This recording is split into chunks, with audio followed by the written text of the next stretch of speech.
Hi, this is Linda Tapp, and I'm going to walk you through a mini course called Gamification of Total Worker Health. So to start off, let's talk about why this is even an important topic for you to understand. We have total worker health, we have training, and we have gamification.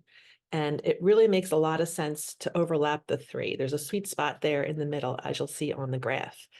Doing this can increase retention, increase attention, and can really help with implementing any of these programs. So now the official definition of total worker health. Total worker health brings together all aspects of worker safety, health, and well-being. Worker well-being is an integrative concept that characterizes quality of life with respect to an individual's health and work-related environmental, organizational, and psychosocial factors. So imagine this scenario. This is a worker named Robin. She works at night doing data entry so she can spend more time with her young children after school, since no other childcare is affordable or available during the day. The company she works for is not doing great financially, so she's worried about losing her job and often goes home after a long night of work and tosses and turns for several hours. So what conditions or factors may affect Robin's health? All right, are you thinking of a few? If you're going along with the workbook, you can add your thoughts here. So a few of the risk factors in the workplace that I want to mention here: excessive screen use, night shifts, job insecurity, rotating shift work, bullying, and no time paid off. And these things may not have seemed like risk factors in the workplace a long time ago, but we have seen, and a lot of the focus of total worker health programs is on these things that we may not have really thought could be a risk factor for someone's health and safety, but they are things that happen while we're at work. So those things can contribute to health problems previously considered unrelated to work, such as migraines, cardiovascular disease, panic attacks, sleep disorders, obesity, and depression. There's a variety of total worker health interventions, and these are a few examples that I'd like to mention. We can control physical hazards and exposures, control of psychosocial hazards and exposures, the organization of work, compensation and benefits, work-life integration, built environment supports, and control of biological hazards and exposures. So here's a few examples of some total worker health programs to give you an idea of what we're talking about. One is called the Healthiest NIOSH program, which holds mental health webinars, virtual workout classes, and workplace step challenges. Willis Towers Watson partnered with Suicide Awareness Voices of Education to develop state-of-the-art mental health education and suicide prevention training programs. SAIF, which is the Oregon's Workers' Compensation Group, offers Safety in Motion, which is ergonomic skills, biometric screening, and a pedometer program. Alcoa has a fatigue risk management group, which includes a permit program for deviations from shift work and overtime policies. Finally, you can see the city of Bend, Oregon has a 1 hour of on duty for, we'll try that one again. City of Bend for the police department offers 1 hour of on duty time for physical fitness. So you may be familiar with this pyramid, which we see a lot in regular occupational health and safety. This is redesigned for total worker health. So you'll see at the top, it's eliminate, which is very similar to what we see in occupational safety and health and traditional programs. Next, followed by substitute, redesign, educate, and finally, encourage. And I broke down each one a little bit. You'll see there in the green, eliminate means to eliminate working conditions that threaten safety, health, and well-being. Substitute means to substitute health-enhancing policies, programs, and practices. Redesign means to redesign the work environment for safety, health, and well-being. Educate means to educate for safety and health. And encourage is to encourage personal protective equipment.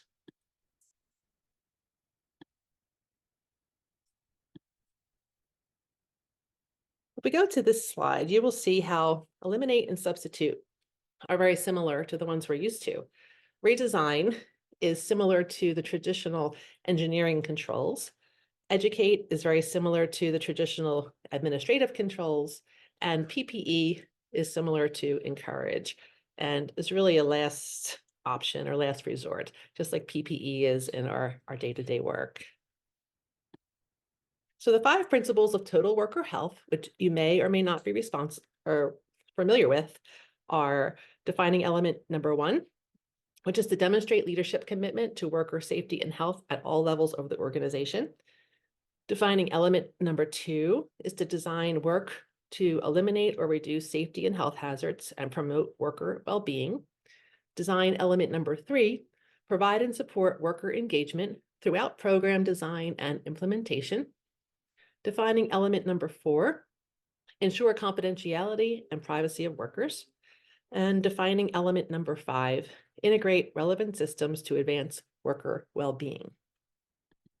So what we're going to focus on is that middle one, defining element of total worker health number 3, because this one is the one that can really benefit from principles of gamification.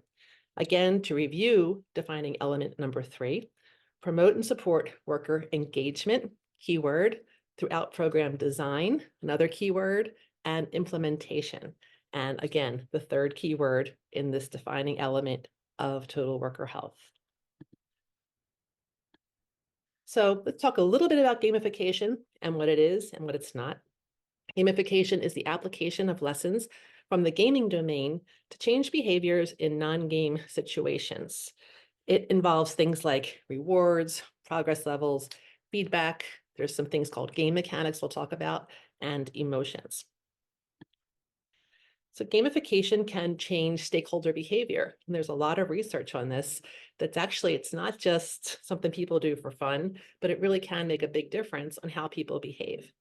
It taps into motivational drivers of human behavior in 2 connected ways: reinforcements and emotions. So consider these things. Are these reinforcements? Rewards? Yes, right? You do something, you get a reward. It's a reinforcement. Progress levels? Feedback, game mechanics, and emotions? Sure. They say that's why people like to scroll social media so much, right? Because they get some feedback, they have emotions, they feel better sometimes worse, but they're all types of reinforcements. So what emotions are likely to occur with game playing?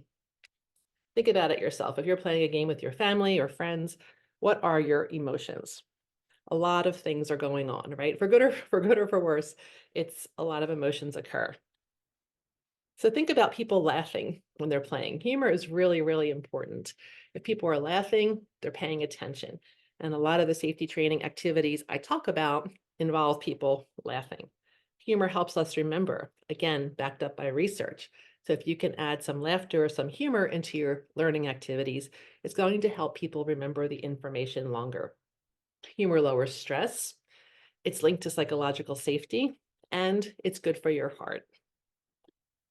So additionally, games include things like clear rules, a narrative, there's usually some kind of story along with a game, a clear goal of what you're trying to accomplish, and usually challenging but not impossible tasks. So keep these things in mind as we're working to gamify our total worker health activities. So there's something called OKRs and narratives I want to talk about next. And OKRs stand for objective and key results. So clearly defined OKR can help better define the game rules that underlie gamification, and they help to communicate what's important and what they need to do, and are the players. You want to set OKRs when you begin the gamification effort so you really know what your end goal is. You don't just want to start designing or creating a game just for the sake of having a game. You want to know what you're looking for the outcome to be. And a good gamification effort starts really with clearly defined OKRs. So that's a key point I want to hammer home. So to create OKRs, think about what is the overall objective of the activity and what results do you expect from the activity? Like I mentioned before, you don't just want to play a game just for the sake of playing a game. You want it to have a purpose. You want to work on a narrative for your game, so start with a story. Most things that you've done before with a game has some kind of story, and if you think about it, you can probably realize what it is right now. You may not have thought about this story before, but there's some kind of quest an effort, a challenge, or some kind of story likely associated with a game that you are very fond of. Good gamification and training should consist of good storytelling. And we talk about storytelling a lot in safety training and how important it is for retention. It's no different with gamification. Training allows us to connect on an emotional level and think back to our humor slide a few slides ago. Learners comprehend and retain more through stories. And when possible, you want to weave the stories into the design and the delivery. So think back to your childhood. What was your favorite game? If you have the workbook, you can jot that down in here now. But think about your game and think, what were the rules of that game? What was the narrative? What were the goals? And what was the challenging tasks? Okay, do you have some ideas of those? If you write them down, we'll come back to this idea in a second. Think about what kind of games you dislike. Again, rules, challenges, goals. Are there some games that you really don't like to play? And think about what this might say about what kind of games that you like. Oh, right. So we're going to talk about your audience for your player types. And this is going to tie back to the previous two slides. There are 4 player types, according to Richard Bartle, who was a gamification expert. First one is the socializer, next one's the explorer, next one's the achiever, and the next one is the killer. And you think about the socializer. This is someone who likes to play the game so they can be with other people, chat a lot, help each other out. It's really a fun community activity. Think about the explorer. This is someone who wants to find new worlds, find new pathways, figure out things. The achiever is someone who really wants to accomplish a lot. They think about Monopoly, someone who wants that pile of money or that group of hotels on their game board. And the killer, which luckily is a minority of the player types, is someone who really is seeking vengeance and wants to see other players fail so that they can succeed. So if you look at these 4 types, thinking back to the previous 2 slides, can you identify yourself in one of these 4 types? So this ties us into personas, and you may or may not be familiar with personas. They're used a lot in the sales industry, sometimes in human resources, but safety people generally don't look at personas like a lot of other industries do. And what a persona is a fictional person who's representing your audience or your training audience. So I'm going to show you how to work through to come up with this fictional person in a second, but it's really important because when you're designing your games and your gamification efforts, you want to have this person or these personas in mind. So personas and training activities, these are 2 made-up people. The one on the left is Mike the mechanic. The one on the right is Fix-It Frank. These are pretty detailed personas, but you want to really think about what their general behaviors are, what their pain points are, their needs, what their demographics are, psychographic details. And just to show you, let's take a look at Mike the mechanic up here. He arrives early, stays late, eats dinner at home every night with his wife, big baseball fan, travels to spring training every year. So I don't know if anything there would make you think, wow, Mike might like this kind of game. His needs and pain points: lack of initiative, younger workers, too much paperwork, wants authority, packing line quotas. Demographic and psychographic details: high school graduate, various certificate programs, 60 years old, 2 kids, grandchildren, packaging manager, works hard every day, takes pride in a job well done. Okay, so think about Mike. What kind of games would he like, right? He could represent probably half your workforce if you have a particular kind of workforce in a particular industry. But the idea is to come up with this character who's going to have similar behaviors, needs and pain points, and demographic background that's going to help you represent who you're designing for. Our other person here, Fix-It Frank, I see his behavior: arrives to work on time, leaves on time, brings lunch, eats in the cafeteria, rides an old motorcycle, spends some of his free time tinkering with it. Some of his needs and pains point: too many work orders, little appreciation for miracles, too many safety rules to follow. So you read some of these things and immediately in my mind, I'm like, all right, he likes to tinker. So he might like more hands-on games and things where he has to build and create things. He doesn't like a lot of rules. If you look on the right, so rule books that are like this big, like you've seen some of these giant board games with really thick rule books. This probably would not be a game for Fix-It Frank.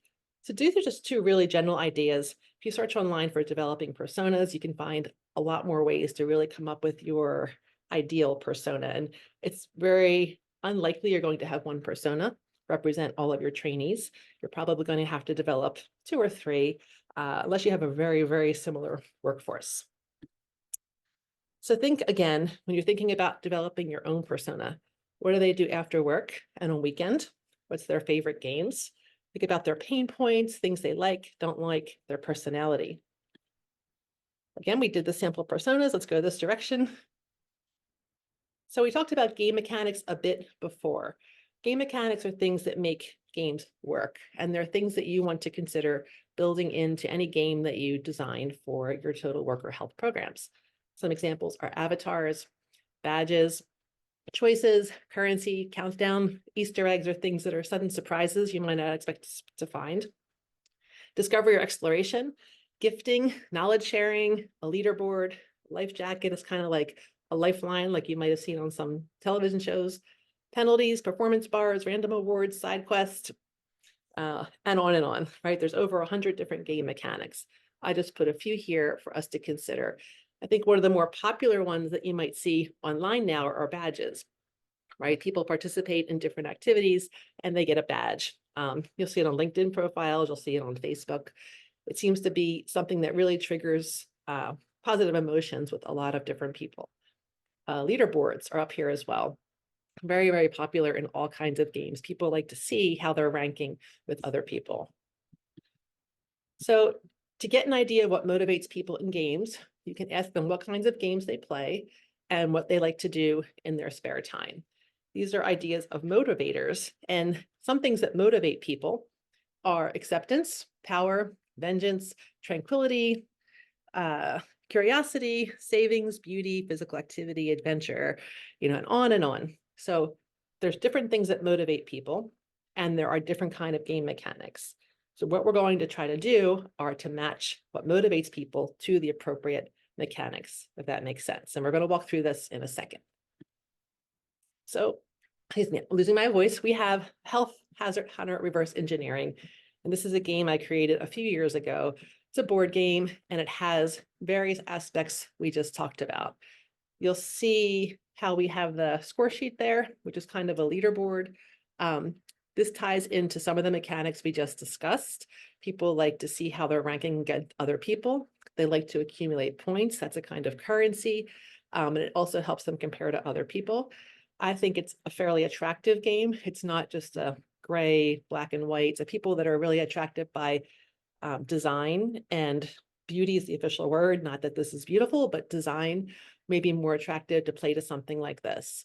The third image here is a foldable dice. So if you don't have a die that you can customize and make look like this, and most people probably don't, you can print out die on paper and basically cut it out, fold along the edges, tape it together or glue it together, and you have a paper dice that you can just roll for the activity. So this ties back to hands-on, right? People like to touch something, like to roll it. You're throwing in chance as well. So that appeals to a number of people. You see the hierarchy of controls is really a sheet that people need to be able to refer to in order to play the game when they go through all the rules and how it actually operates. And in this game, there is a picture of a hazard scene or illustration, and teams work together to identify different kinds of hazards.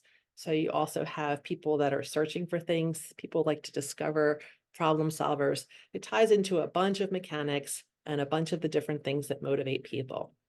So hopefully that gives you a bit of an idea of how mechanics and motivators can really play into whatever you design. If you're really interested in going deeper in this and learning more, let me know, and I'll be happy to create a separate video that focuses just on this area. So let's go back to that total worker health principle number 3, which was to promote and support worker engagement throughout program design and implementation. It's a key tenet of the total worker health model for designing safer and healthier jobs. And again, to read you the full sentence and the full principle, encouraging workers to participate in a structured process for identifying issues and concerns, and for developing, implementing, and evaluating programs helps to identify safety and health issues that are most important to frontline employees and more effectively identify potential barriers to program use and effectiveness. When I read that sentence, lots of ideas jump out for gamifying it. So how do you do this in your workplace already? So encouraging workers to participate in a structured process for identifying issues and concerns. Do you have something like that in place already? My guess is yes. If you have any kind of inspection, audit, safety committee, you're probably doing that section already. Second part of that sentence, and for developing, implementing, and evaluating programs. Same thing. Unlikely that you're not doing this already. And to identify safety and health issues. Again, you're probably doing this, that are most important to frontline employees and more effectively identify potential barriers to program use and effectiveness. Hopefully you have some kind of feedback mechanism where you're hearing from the frontline workers and not just developing these in a vacuum. So talk a bit about games versus gamification versus serious games. So games encompasses all of these. Under that level is gamification, and not all games are gamified. That might sound a little crazy, but you might have games that don't follow some of these gamification principles.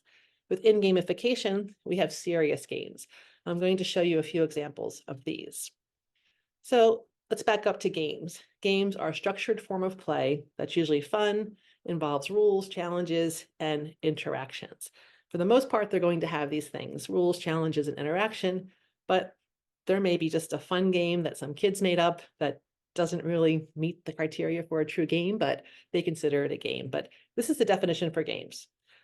Structured form of play that's usually fun, involves rules, challenges, and interaction. So we have games versus gamification. Gamification is careful and considered application of game thinking to solving problems and encouraging learning using all the elements of games that are appropriate. And this is by Carl Kapp, who is one of the grandfathers, I'd say, of gamification, really well-known expert in the field. So serious games is the third part. Serious games are games developed for the main purpose of teaching other than entertainment. And you see some examples up here. Simulations such as hospital workers might go through a serious game to learn how to do something. The medical field, you'll see one on the right. It's a program called Vital Signs ED, where medical professionals can actually play a game in order to learn how to treat people. The government uses some of these games. You'll see the military on the bottom right. They're all games that are helping people learn specific skills, but the purpose is not entertainment. It's to really teach a certain subject. So I'm going to give you a few sample gamified programs that you can hopefully adapt and use for your needs. So experiential learning, so when we do things hands-on together, if we were in person, we would be playing these hands-on so you could actually learn and practice by actually playing it yourself. So 5 games we're going to talk about: Millionaire for a Minute, Total Worker Health Sort, a Health Hazard Hunt, Inside Out, and a Total Worker Health Scavenger Hunt. So Millionaire for a Minute, I've done this a lot of times. What I like to do for a very beginning of a training class is to have a fake bag of money. It can even be a brown bag at the front of the room, and you can put a fake note on it. And you want to tell people when they come that when they got to work this morning, imagine there was a big bag of money on the front steps with $1 million in it, saying that it could be used however they want it to, but it had to be used on things to improve total worker health. Okay, so I would put people in groups, small teams, and have them work together to brainstorm how they would spend that money. And why I really love this activity is that every time I've done this, these teams come back with not only fabulous ideas, but also things that management generally didn't even know was a problem. Often things are very easy to fix and cost a lot less as well than the teams of employees estimated that they would. So after you do this Millionaire for a Minute, you need to debrief. You need to debrief all these activities and really ask about what happened in this activity. Why did you pick these things? What was your process for coming up with ideas? So you want to have people talk about what they just did because it will be more meaningful to them having actually a learning experience from it. So Total Worker Health Sort is a way to help people prioritize and discuss different types of total worker health issues. To do this, you want to write out a bunch of total worker health issues on cards. Like just index cards is fine. If you don't want to write a lot, you can print labels and stick them on cards. It's usually necessary to make several sets of these cards, so labels will save you time. You want to make a set of the cards and give it to each team of trainees. And if you see my other presentations, you know I always use teams and not individuals. So you want to have people in teams of 4 to 6, depending on how big your class is, to do these activities. Then you want to ask the teams to sort the cards, into items that can be eliminated, substituted, redesigned, um, addressed with education, such as training, or through encouragement. Okay, so they're going to go through all these issues. They're going to discuss how they could address them through these 5 areas and sort them. When time is up, you're going to ask different teams to announce and describe what they put in each group. And the value of this activity is that almost every single group is going to have different answers, but it really leads to some great discussion.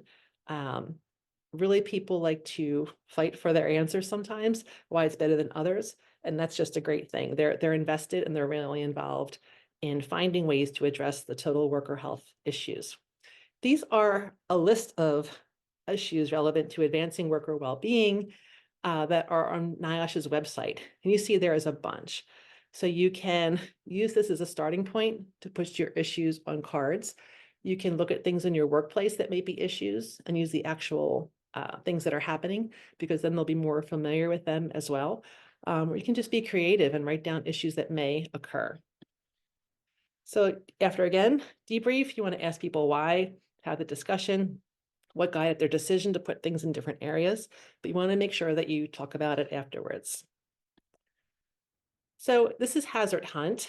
2 ways to do it. First, show a photo of workers in your workplace and ask trainees to work together in teams to identify any work tasks that may affect their health. So you look at the first photo.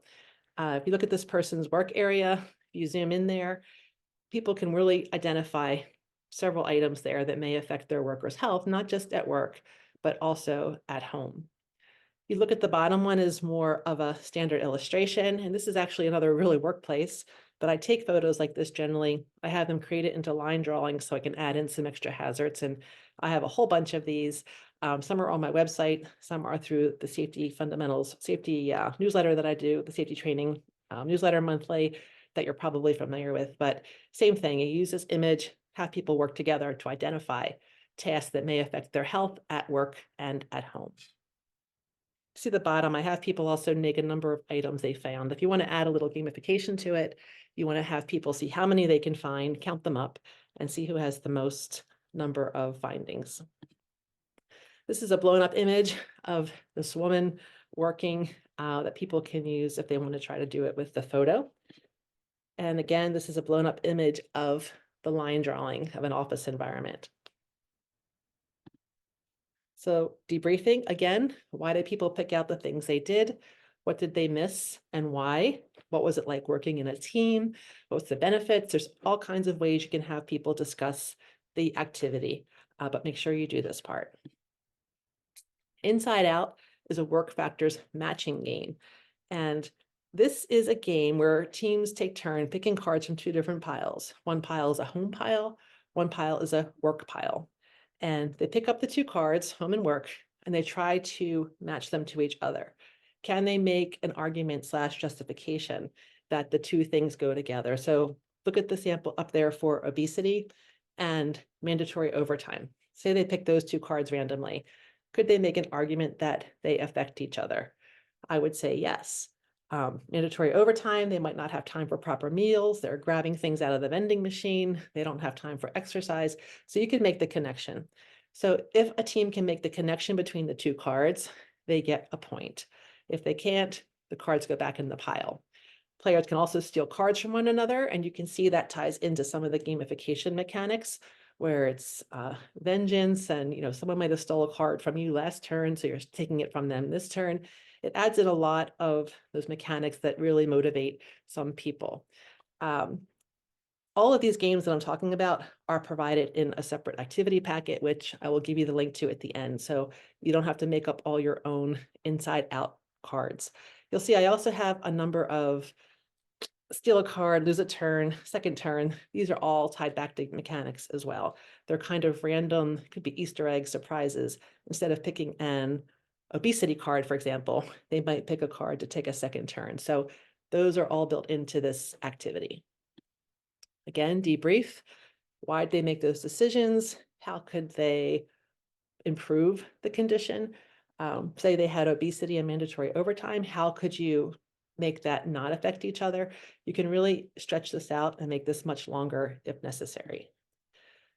The next one, total worker health scavenger hunt. And I love to use scavenger hunts in safety training. It's a great way to get people up out of their seat, walking around, which is really good, not just for attention span, but also getting people moving and active. It helps people to learn where resources are. So instead of just having a class and mentioning, here's the dispensary, this is where you go to sign up for your pedometer, things like that, you want to have people physically travel around to different locations, and a QR scavenger hunt can do that. So these are just 2 sample QR codes. And what I would do is to give teams of trainees a QR code that says, scan this, and I think almost all phones now will be able to scan a QR code. When they scan the QR code, give them an instruction. Go to the place where you would wash a chemical out of your eye, for example, say. So if that QR code led to that spot, at that next spot, you would have another QR code that they would scan and give them the next set of instructions. And you could make this as long as you want it, maybe 8 or 10 stops. Once they were done, they come back to the training room and they have a list of all of the things that they identified. QR codes are really easy to create, but if you don't have experience with them, I would suggest Canva, which I suggest for a lot of things. They do it really simply, really easily. Again, if you need help, you can search the Safety Training Net newsletter website for QR codes, and you'll find a lot of examples and instructions there. Again, debrief. So if you think about the examples I just talked about, what were the mechanics used? Did we use avatars, badges, choices? For sure, currency in some of them. Countdown, I don't think we really hit. We didn't give anyone a timer. Easter eggs could be the surprises in the cards. Discovery, exploration, think back to the hazard hunt. Sharing knowledge, leaderboards, all kinds of mechanics were used. So some of these are better for some groups. Some may not be as good for other groups. So think about your personas. I mentioned demographics earlier. If you have a group of people who are not mobile or can't get around easily, you might not want to send them out into a plant or a construction site or anywhere to search for QR codes. So really keep all those things in mind. A little bit about microlearning for total worker health. If you know microlearning, it's really chunking or small bits of information, which can be really effective for any topic because it helps with retention. You don't want to overload people. So there are some ways you can add a microlearning aspect to your total worker health program. First, the official definition of microlearning: relatively short engagements in learning related activities, typically ranging from a few seconds up to 20 minutes, up to an hour in some cases, believe it or not, that may provide a combination of content, presentation, review, practice, reflection, behavioral prompting, whole bunch of stuff there. So there's lots of different versions of microlearning. It's not just one thing. Someone told me once, oh, it's getting a text every day. It's not. It could be much bigger than that, but it's all just breaking things down into a chunk core concept. I wouldn't put too many topics into a microlearning module. You want to make it short and something people can digest and then retain.